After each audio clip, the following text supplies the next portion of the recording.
చూశాక నిన్ను వేశాక కన్ను వెనక్కిలాగా తీసుకోను ఏం చెప్పుకోను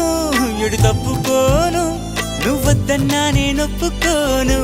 నువ్వేసే గవ్వలాటలు మెలేసే గళ్ళబాటలు నీదాకా నన్ను రప్పించింది నువ్వేలేవమ్మా నిజంగా నెగ్గడం అంటే ఇష్టంగా ఓడడం అంతే